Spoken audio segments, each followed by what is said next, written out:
On continue notre découverte des réglages de base de la photographie avec aujourd'hui comme sujet le temps de pause.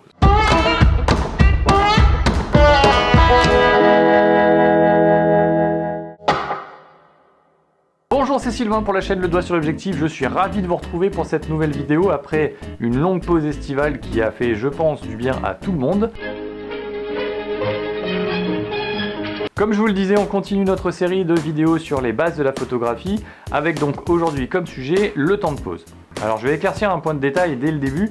On entend souvent parler de vitesse d'obturation ou de temps de pause. Sachez juste que c'est exactement la même chose.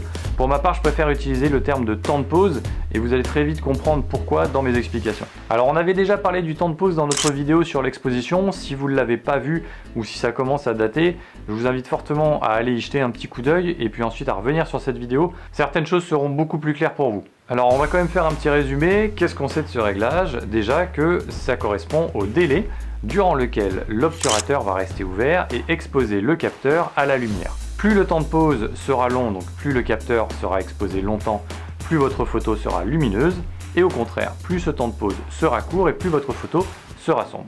Le temps de pause est donc une durée qui va se mesurer en secondes et qui va apparaître sur votre appareil photo le plus souvent sous forme de fraction. Donc vous verrez des temps de pause de 1 centième de seconde, 1 200e de seconde, etc., etc. Si vous faites des pauses longues, vous allez passer sur des secondes pleines, donc vous verrez des temps de pause de 1 seconde, 2 secondes ou plus si affinité. A l'instar de l'ouverture, le réglage du temps de pause a un mode semi-automatique qui lui est consacré, que vous allez pouvoir identifier avec la lettre S sur votre molette, S pour Speed, ou TV chez Canon, parce qu'ils ne peuvent pas faire comme tout le monde, TV pour Time Value je crois. Par contre, contrairement à l'ouverture, le réglage du temps de pause est quand même beaucoup plus facile à appréhender. Tout simplement parce que quand vous utilisez un temps de pause de 1 centième de seconde par exemple, eh bien vous avez tout simplement 2 fois plus de lumière que quand vous utilisez un temps de pause de 1 200e de seconde. Maintenant que ce petit rappel est fait, on va s'intéresser à un autre aspect du temps de pause qui est son rapport au mouvement. Le premier mouvement dont on va s'occuper, c'est le vôtre. Quand vous tenez votre appareil photo, vous avez beau être le plus calme possible, eh bien vous allez quand même avoir des petits mouvements, des petites secousses qui vont faire trembler votre appareil photo, même si vous ne le sentez pas, en tout cas ça va se voir sur les photos, c'est ce qu'on appelle le flou de bouger. Ce flou de bouger, il n'a pas grand intérêt pour le photographe, pour la simple et bonne raison qu'il rend flou l'intégralité de votre photo, donc artistiquement ça n'a aucun intérêt. La solution, c'est d'avoir recours au réglage du temps de pause. Pour ça, rien de plus simple, il suffit de regarder la focale que vous utilisez. Si par exemple vous avez sur votre boîtier un 50 mm, dans ce cas-là, vous savez que vous ne pourrez pas utiliser de temps de pause supérieur à 1 sur 50, donc 1 cinquantième de seconde. De la même manière, si vous utilisez un 100 mm, vous ne pourrez pas utiliser de temps de pause supérieur à 1 centième de seconde. En utilisant cette méthode-là, vous garantissez que votre temps de pause sera toujours assez court pour limiter au maximum le flou de bouger et faire en sorte que vos photos soient exploitables. Petite précision qui a son importance, c'est qu'en fonction de la taille du capteur de votre appareil photo, la valeur focale n'est pas forcément celle qui est indiquée sur votre objectif. J'ai pas forcément envie de vous embrouiller ou de faire une vidéo de 3 heures, donc on reviendra sur ce sujet-là dans une autre vidéo dédiée au capteur. Sachez juste qu'en fonction de la taille de votre capteur, vous avez un facteur de grossissement. Si vous utilisez un appareil photo avec un capteur plein format, dans ce cas-là, il n'y a rien à faire puisque la focale que vous utilisez, 100 mm par exemple, sera toujours une focale de 100 mm. Si par contre vous utilisez un capteur APS-C par exemple, dans ce cas-là, vous avez un facteur de grossissement de 1,5 qui fait que quand vous mettez sur votre boîtier une focale de 100 mm, la focale apparente, en fait, elle est de 150 mm.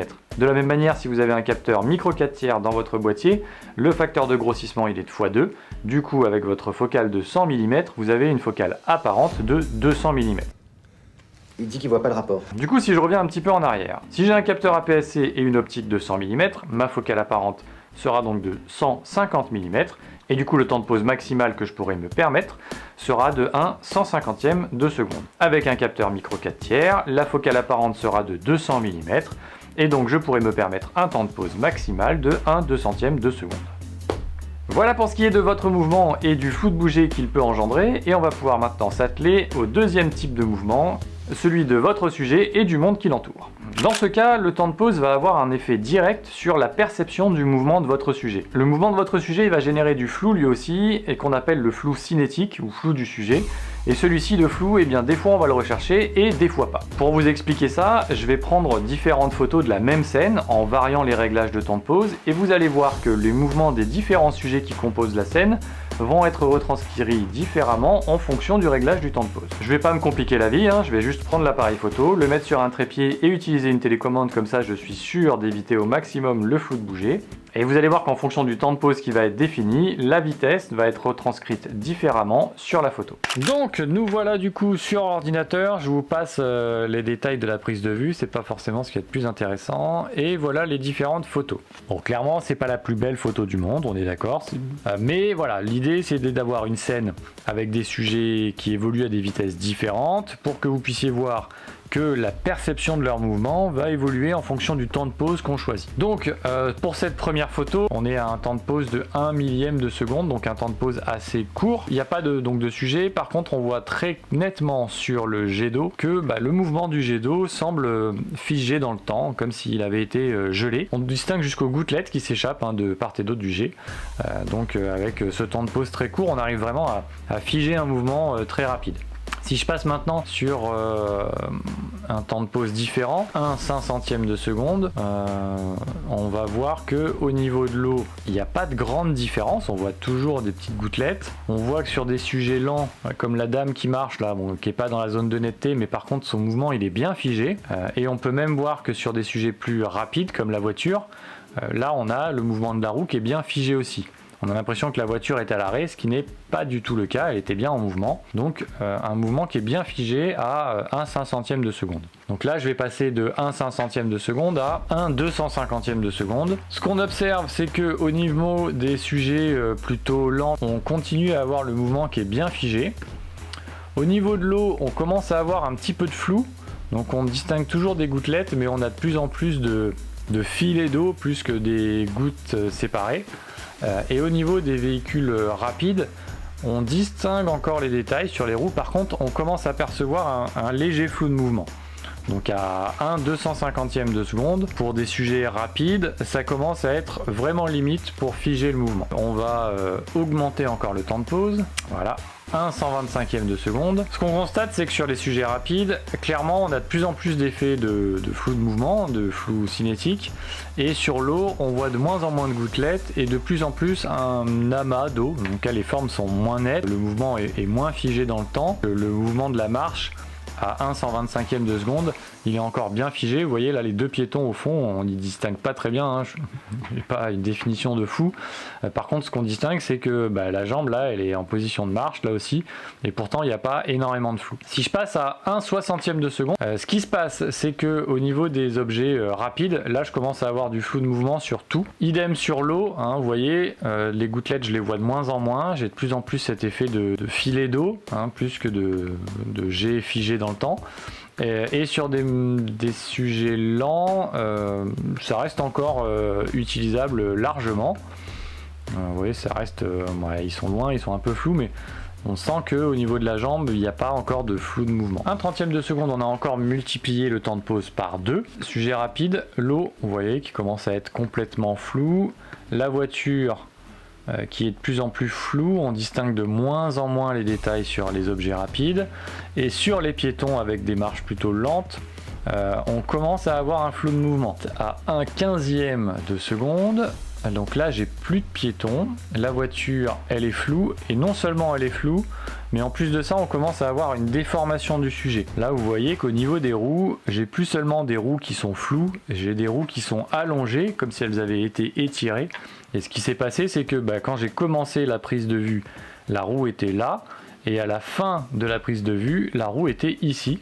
Sauf que pendant tout ce temps-là, l'obturateur était ouvert, donc la pellicule, enfin le capteur, a bien été imprimé de cette image-là. C'est pour ça que j'ai cette déformation. Donc sur des sujets rapides, je vais commencer à avoir des déformations à 1/15e de seconde. Sur l'eau, j'ai quasiment plus de gouttelettes, ça a complètement disparu. Maintenant, j'ai vraiment des filets, des petites traînées d'eau un petit peu partout, comme si le jet d'eau était continu, ce qui n'est pas le cas. C'était vraiment des jets qui étaient envoyés en l'air de manière ponctuelle. Et est-ce que j'ai un sujet, un piéton? Là, j'ai un piéton qui clairement de base était flou, mais là, j'ai en plus un flou de mouvement qui le rend de plus en plus imperceptible. Une seconde maintenant, une seconde on commence à avoir vraiment une pause longue. Une seconde c'est long pour un appareil photo. Ce qui va se passer c'est que du coup sur des objets rapides, donc sur l'eau, je vais avoir un effet filet. Donc comme si j'avais vraiment une fumée ou un jet d'eau continu. On distingue plus le jet, on distingue plus d'éclaboussure. On a vraiment l'eau qui est complètement lissée. Vous avez aussi une autre chose intéressante avec les pauses longues, c'est que vous allez commencer à faire disparaître les objets rapides. Vous voyez ici, on la distingue un peu, mais cette traînée blanche, c'est tout simplement le passage d'une voiture qui, durant une seconde, est passée dans le cadre, sauf qu'elle n'est pas restée assez longtemps immobile pour être captée vraiment précisément par le capteur. Du coup, j'ai qu'une traînée lumineuse. Même le piéton, qui a une marche plutôt lente, vous voyez qu'il commence à s'effacer avec une seconde, tout simplement parce que, encore une fois, il ne reste pas assez statique pour être bien capté par le capteur de l'appareil photo et du coup apparaître nettement. Et cet effet, il va s'accentuer ensuite plus on va augmenter le temps de pause avec des traînées de plus en plus longues et diffuses. Donc là, je suis à 2 secondes de temps de pause. Là, il y a une voiture qui passait devant l'objectif. Clairement, la voiture, elle est quasiment invisible. Et là, je suis à 4 secondes. À 4 secondes, on ne voit plus rien. On voit que le jet d'eau, il est bien présent. Il y a un effet comme si ce jet d'eau, c'était des micro-gouttelettes. Les voitures, elles sont invisibles. Donc, on a vraiment une disparition de tous les éléments mobiles qui fait que potentiellement, sur des pauses longues, vous pouvez faire disparaître, par exemple, la foule. Donc ça donne un effet plutôt sympa. Il y a d'autres manières de faire disparaître la foule, notamment avec Photoshop, mais la pause longue sans retraitement de l'image, ça peut être une manière simple et efficace de faire disparaître la foule sur une photo. Donc on peut faire une comparaison si vous voulez, c'est assez flagrant. J'ai d'un côté la photo prise à 1 millième de seconde, donc avec une pause très courte, et de l'autre côté j'ai une photo qui est prise à 4 secondes, donc avec une pause très longue. Vous voyez bien l'effet qui a le temps de pause sur l'eau, donc tout le mouvement ici est figé, et là au contraire on a une disparition des détails et quelque chose de beaucoup plus lisse, beaucoup plus vaporeux, qui donne un effet même plutôt sympa au jet d'eau. Voilà. Donc si je veux résumer et simplifier au maximum, plus votre temps de pause sera court, plus vous allez figer le mouvement, donc vous allez en avoir besoin par exemple pour des photos de sport, de course automobile, ou si vous voulez prendre des photos de gouttelettes d'eau par exemple. Et au contraire, plus ce temps de pause sera long et plus le mouvement va être lissé.